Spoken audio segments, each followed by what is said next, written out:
परम पूज्य सद्गुरु महाराज के पावन चरणों में कोटि नमन। इस सत्संग सभा में आए हुए पूज्य गुरुजन, भगवान प्रेमी सज्जनों, धर्मशिला माताओं तथा भक्ति स्वरूपा बहनों, सबों को मेरा हार्दिक नमन है और निवेदन है कि एक बार औरंगाबाद में जय ध्वनि करें। श्री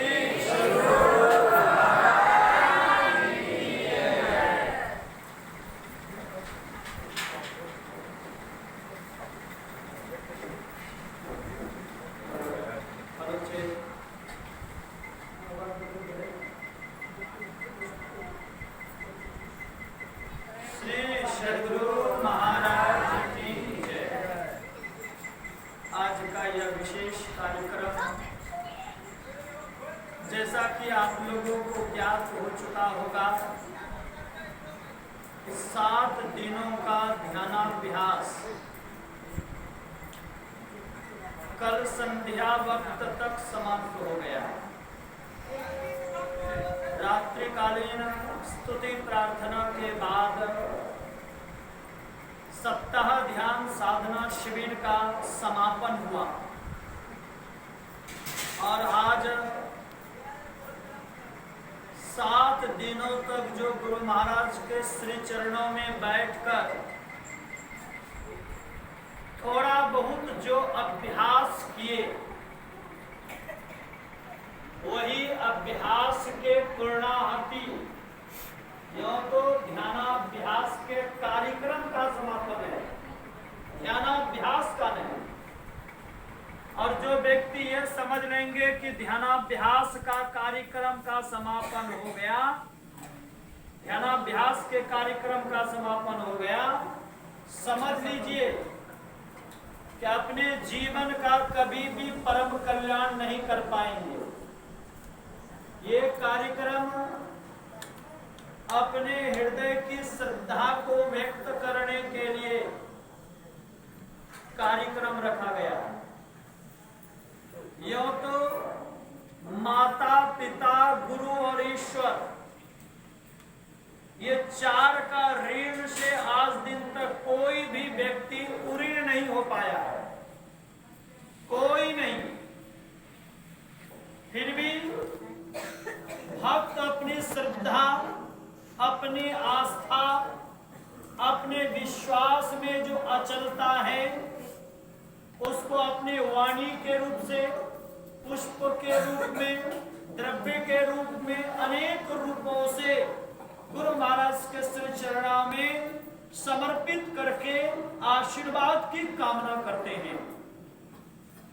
आज का जो ये विशेष कार्यक्रम है, अपने जीवन के अर्पण का कार्यक्रम है, समर्पण का कार्यक्रम है और गुरु महाराज से आशीर्वाद की कामना का यह कार्यक्रम है।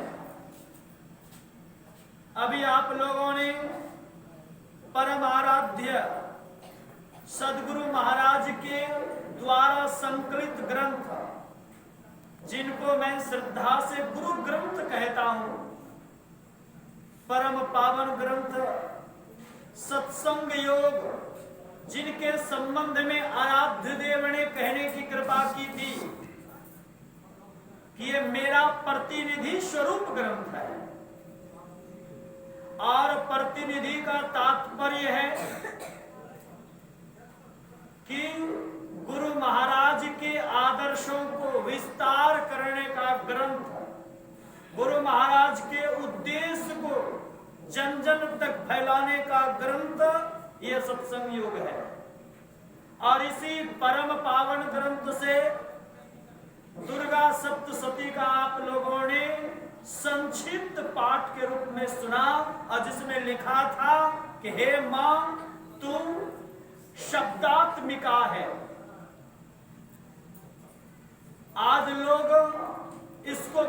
छोटे शब्दों में प्रयोग करते हैं।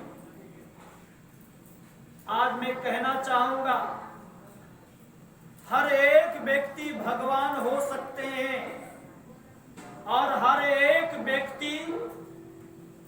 व्यक्ति का तात्पर्य हर एक पुरुष भगवान और हर एक माताएं भगवती बन सकती हैं। यहां जो भगवान का तात्पर्य है वो समस्त ऐश्वर्य। समस्त ऐश्वर्य किनको कहते हैं? जो 8 प्रकार की सिद्धियां हैं, ये 8 प्रकार की सिद्धियों को समस्त ऐश्वर्य कहा गया है। अनिमा, गरिमा, लघिमा, महिमा, प्राप्ति, सिद्ध, वसिद्ध, ये 8 प्रकार की जो सिद्धियां हैं, ये समस्त ऐश्वर्य है। और इसी को संक्षिप्त रूप में कहूं तो समस्त धन्य धाम से जीवन भरा पूरा समस्त ऐश्वर्य है।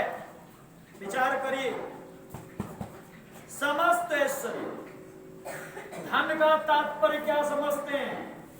ये सिर्फ कागज वाला नोट या अनाज वाला धन या मकान धन, सिर्फ इतना ही धन नहीं है। ये तो बाह्य धन है। सबसे बड़ा धन है हमारे आपके जीवन में आध्यात्मिक धन।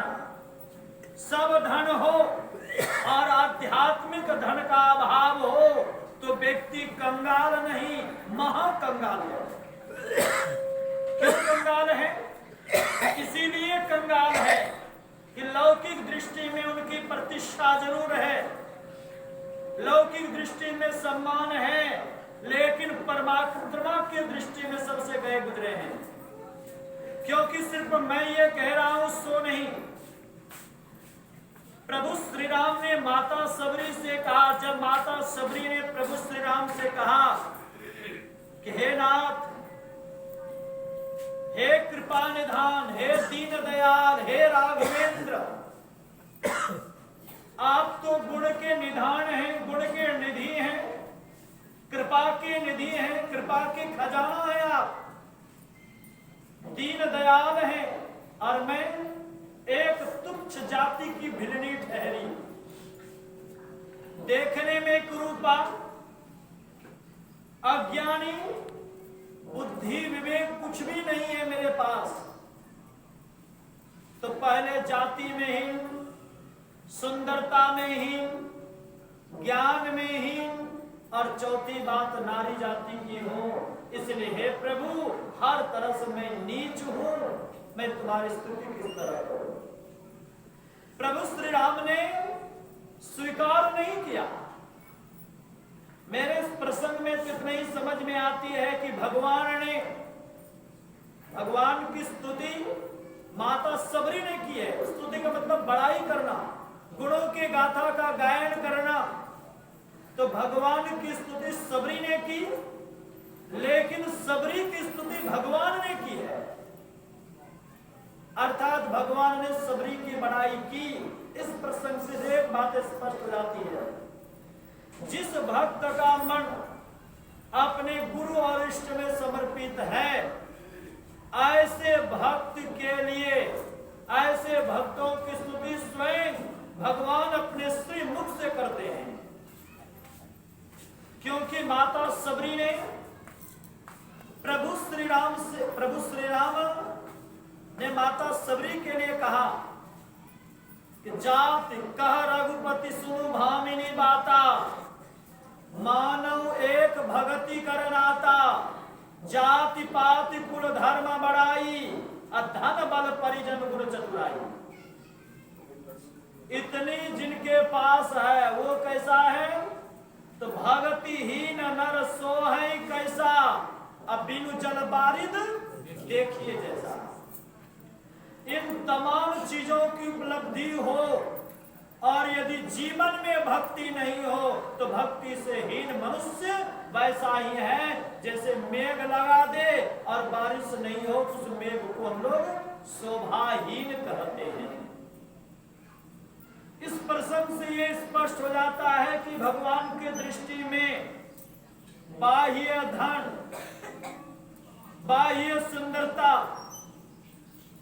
ऊंची जात की प्रतिष्ठा, इन तमाम चीजों का कोई महत्व बिल्कुल भी नहीं है।